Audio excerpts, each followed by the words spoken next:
pegang teguh. Ku lewati segala cobaan. Ku percaya Kau Tuhan penolongku. Kau Tuhan tak pernah tinggalkanku, selalu menuntun dan menjagaku. Di setiap musim Kau menyertaiku. Kesetiaan-Mu nyata di hidupku.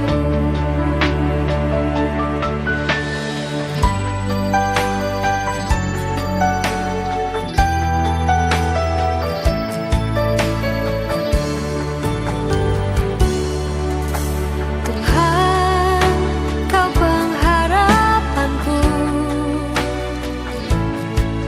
Janji firman-Mu ku pegang teguh.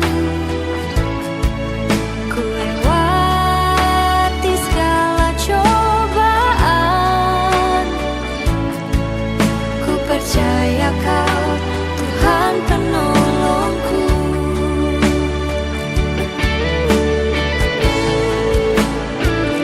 Kau Tuhan tak pernah tinggalkanku, selalu menuntun dan menjagaku.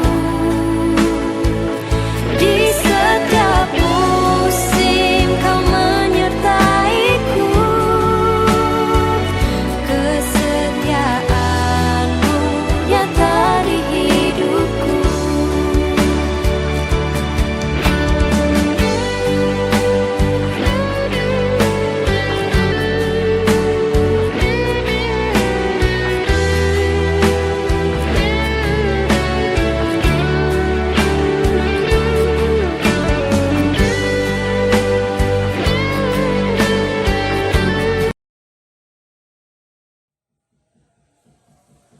Shalom, saya mau bercerita tentang pasangan kita masing-masing. Yaitu saya dengan Pak Basuki, Pak Heri dengan Anu. Kenapa kita berdua ini lari dari pasangan kita masing-masing? Dan tolong jangan dicontoh. Tapi ini adalah satu pembelajaran. Hargailah pasanganmu masing-masing. Jangan pernah mencela. Jangan pernah mencela pasanganmu. Jangan pernah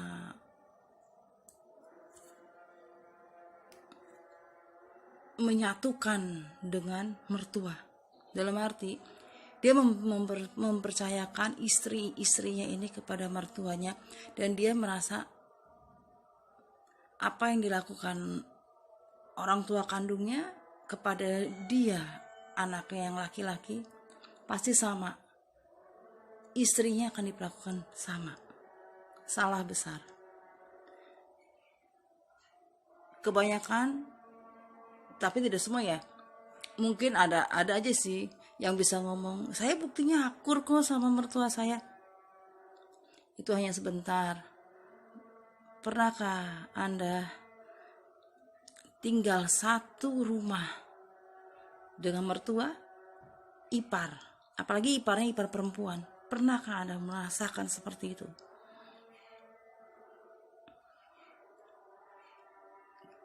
Ipar perempuan itu selalu disayang oleh orang tuanya, dan dia percaya bahwa suaminya itu akan menyayangi anak perempuannya. Dan harus beban bagi para suami yang istrinya itu anak dari orang tua itu, dan kamu menumpang di rumah perempuan, orang tua perempuan. Kamu dituntut, kamu harus bisa membiayai anak saya, kamu harus bisa begini. Tapi kalau anak perempuan ya tinggal di rumah keluarga suami, yang jadi orang tua itu pasti akan marah. egoisnya jadi seorang mertua perempuan. Itu yang mau saya katakan. Saya mengalami mempunyai mertua perempuan, dan suami-suami kita ini tidak bisa menghargai istrinya di depan orang tua perempuan. Mungkin saya mengalami, mungkin juga mantan istrinya Heri pun mengalami. Saya mengalami di Purwokerto, mantan istrinya mengalami di rumahnya Pak Heri. Jadi saya bisa mengerti bagaimana rasa sakitnya tinggal di rumah mertua perempuan. Dan saya itu yang membuat saya kabur. Dan itu yang membuat saya merasa dari pagi sampai malam saya bantuin suami saya sampai jualan di trotoar, saya ikut jualan bakmi. Tapi ipar saya tetap selalu berkata yang tidak baik dengan saya. Sedangkan dia tidak pernah tinggal di rumah mertua perempuan. Apakah nanti pada saat saya balik dengan Pak Heri, dengan Pak Basuki, keluarga dari Pak Basuki ini, om-omnya juga semua ikut campur.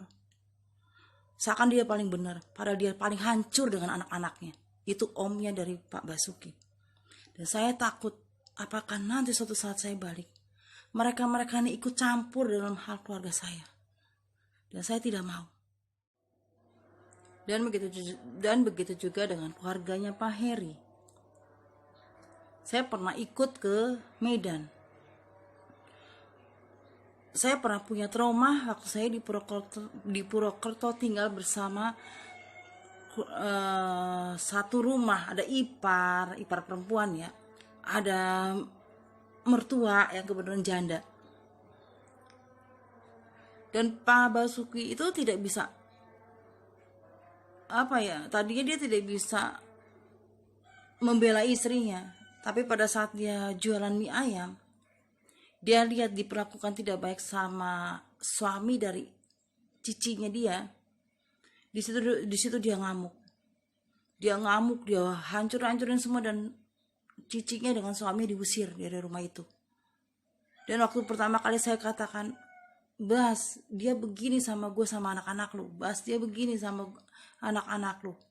Nggak mungkin. Jadi waktu pada saat Pak Basuki mencari daun cincau, itu mereka nyindir saya dan anak-anak. Gitu loh. Jangan sok ibadah deh. Aktif di gereja. Nyanyi-nyanyi di gereja, ikut paduan suara di gereja, tapi hatimu busuk dengan anakmu, dengan cucumu yang lain. Karena dia bukan orang kaya. Apakah nanti masih seperti itu?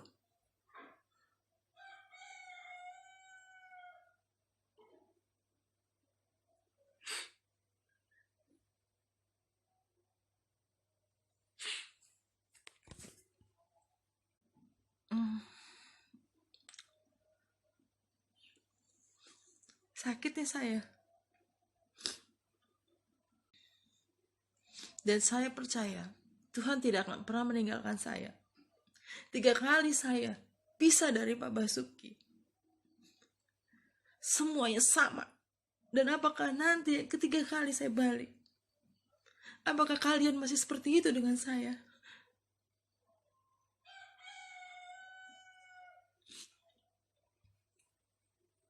Pengorbanan saya, rumah saya di Marga Asih saya jual untuk usaha di sana. Dan Pak Basuki itu lebih ngepro dengan mamanya. Dan saya di sana, apakah kamu sebagai suami masih seperti itu?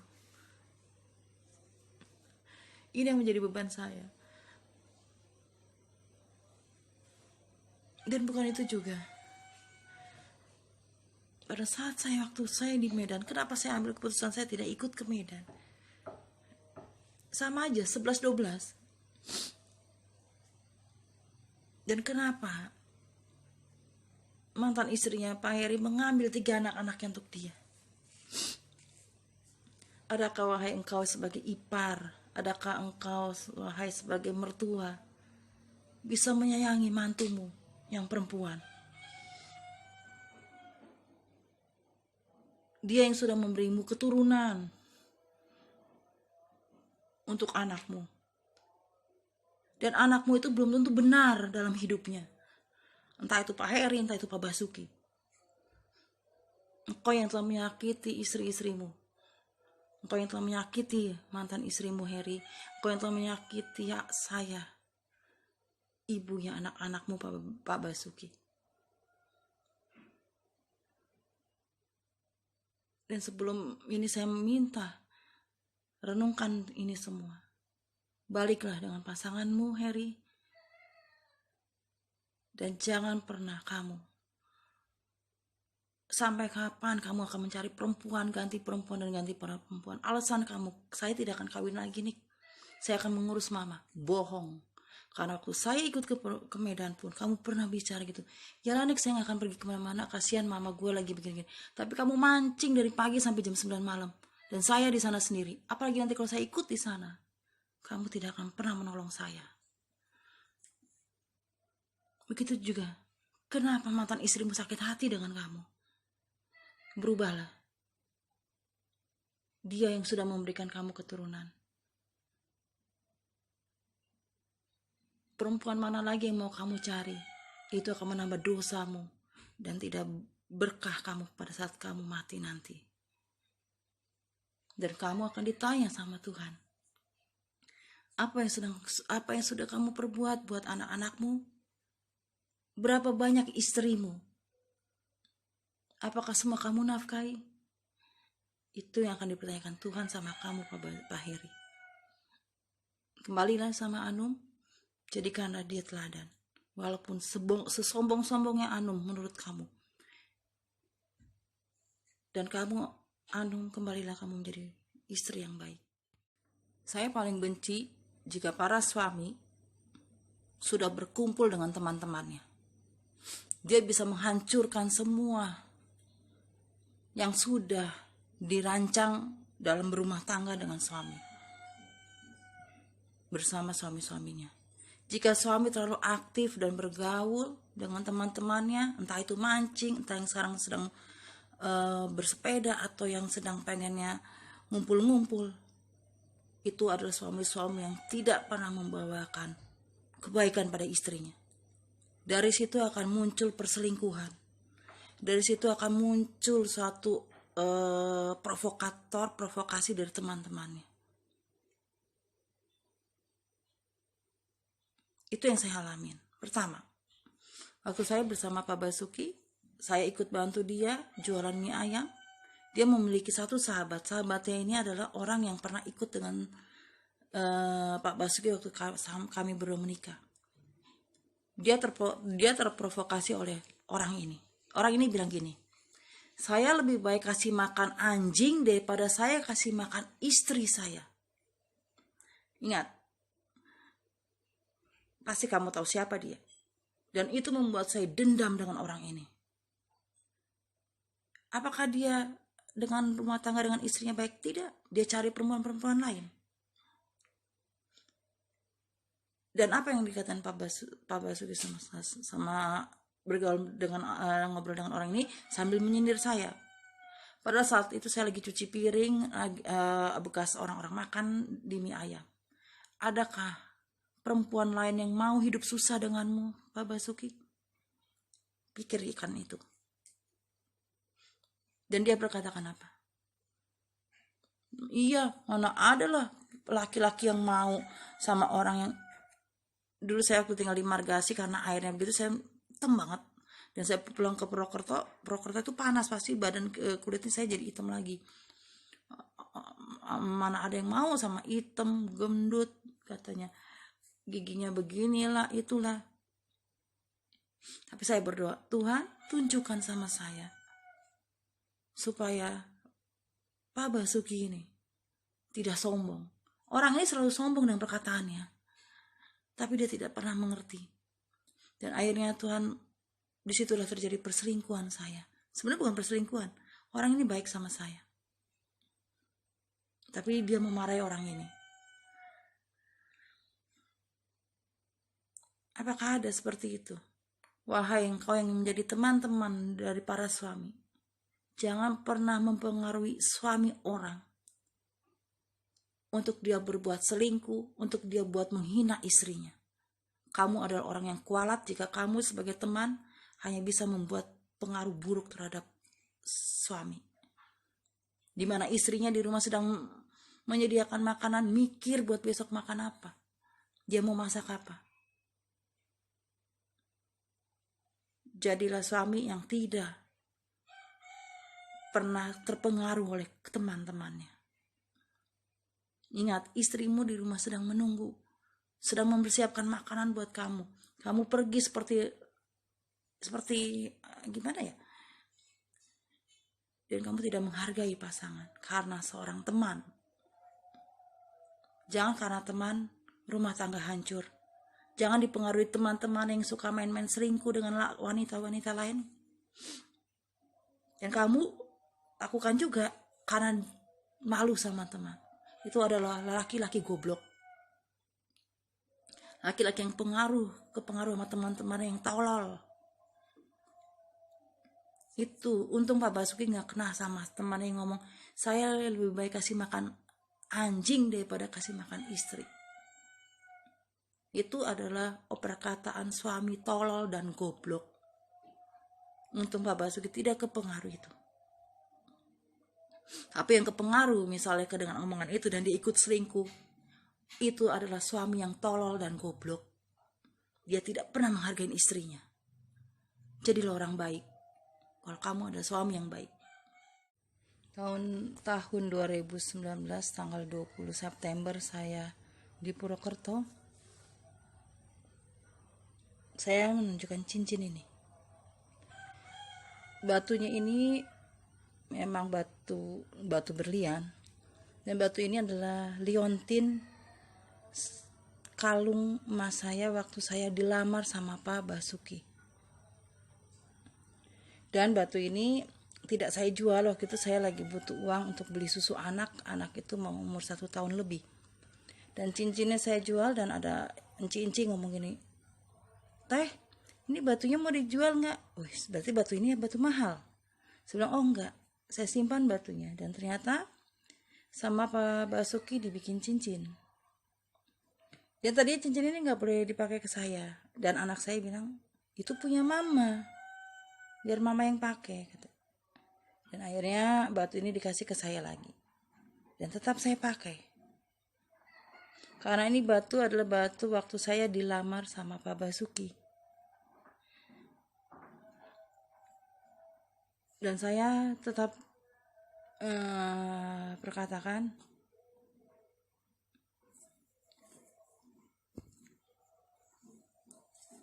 kita harus saling menghargai pasangan kita. Baik buruknya kita, walaupun kita punya rasa sakit hati, tetap saya pakai ini. Dan waktu itu juga saya bilang selama seumur hidup saya akan saya pakai cincin batu safir saya. Cincin batu safir saya yang berwarna biru itu adalah pemberian Pak Heri waktu menikah sama saya tahun 2012. Dan masih saya pegang. Dan itu membuat saya saya selalu menghargai orang yang saya suka. Ini batu dari Pak Heri. Dan ini batu pernah ditawar orang. Dan saya bilang, saya tidak akan pernah ngasih. Dalam arti ini batu ini tetap akan saya pegang. Sampai saya pulang ke Purwokerto, kata Pak Basuki, "Ini batu ada apanya sih?" Sampai dia gosok-gosok di pantatnya. Biar hilang katanya jinnya. Seret. Pikirannya picik. Dan saya berkatakan, ini pun saya pegang. Karena apa? Saya menghargai orang-orang ini. Tapi entah kalau mereka tidak menghargai saya. Tapi saya percaya dengan doa saya dalam pemulihan, saya mendoakan Pak Basuki, saya mendoakan Pak Heri, dan sedikit-sedikit mereka semua telah berubah. Saya selalu ikut dalam mesbah keluarga, saya ikuti terus, saya berdoa terus. Dan memang Pak Heri sudah berubah, dan Pak Heri tidak pernah mancing. Dan dia menyibukkan dirinya lebih baik daripada mancing, dia lebih baik mencari duit tambahan. Thanks. Dan saya juga berharap dia juga seperti itu nanti di Medan. Tapi untuk ketiga anaknya dan istrinya, Anu. Kenapa saya bilang Anu? Karena kata Anu, mereka cerainya cerai bodong. Jadi kembalilah sama Anum, kembalilah sama anak-anak. Itu lebih berharga. Lagian saya ngapain di sana? Saya nggak punya anak dari Pak Heri kok. Gitu loh. Ngapain? Tadi kira saya mau warisannya. Enggak lah. Saya hanya berpesan, saya mundur hanya untuk Pak Heri kembali dengan Anum. Tapi kalau Pak Heri bertindak yang tidak baik, dia malah cari perempuan lain, pikirlah yang benar. Kasihan 3 anakmu. Kenapa mereka membenci kamu? Kembalilah sama ketiga anak kamu dengan Anu. Jangan pakai pikiran dan kedagingan kamu untuk mencari wanita lain. Memuaskan hawa nafsumu tidak baik. Oke? Bless you.